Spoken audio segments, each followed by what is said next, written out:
je suis l'une des filles de Pierre Rabhi, pour ceux qui n'auraient pas encore capté. Je suis l'une des filles de Pierre Rabhi, donc je suis l'avant-dernière, et donc j'ai grandi dans cette aventure familiale dans un très beau coin de l'Ardèche, assez sauvage. Et j'ai bénéficié donc de ce rapport un peu direct à la nature, tout en allant à l'école publique. Et quand on a été tous les uns et les autres suffisamment grands pour quitter la ferme, donc nous sommes 5 enfants, ma mère a ouvert une activité d'accueil paysan pour accueillir des enfants à la ferme. Et c'est comme ça que j'ai commencé à mettre ensemble l'environnement nature et ferme avec l'accueil d'enfants.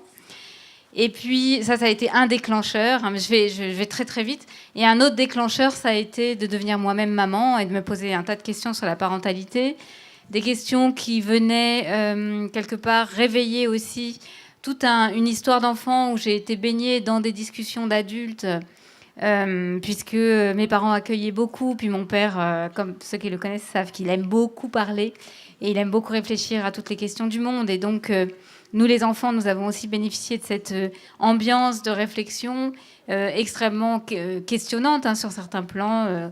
Pourquoi l'histoire humaine est-elle aussi déroutante, violente? Pourquoi est-ce que notre espèce a tellement de difficultés malgré son équipage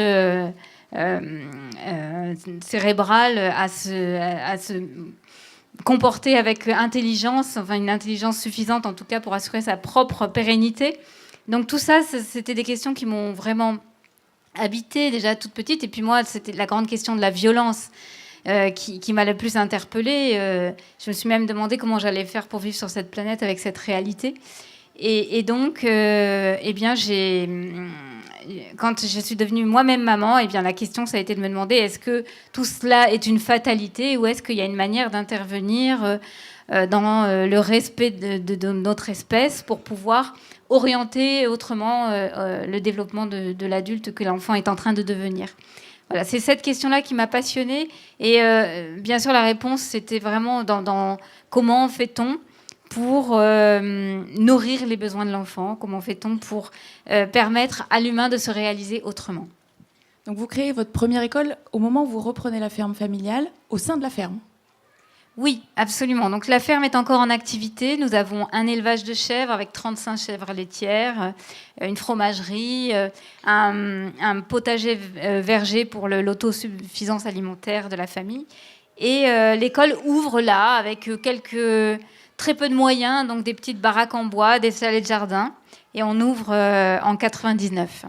Avec une pédagogie, disons un projet pédagogique, parce qu'il faut toujours un projet pédagogique à présenter au rectorat quand on veut ouvrir une école, basé sur les méthodes Montessori.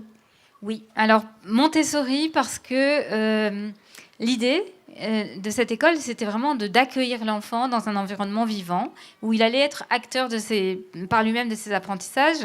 Et ce qui m'a beaucoup plu chez Montessori, là encore en très grand résumé, c'est qu'elle proposait de mettre autour de l'enfant un environnement adapté à ses besoins et de le laisser aller chercher par lui-même la nourriture qui allait le construire.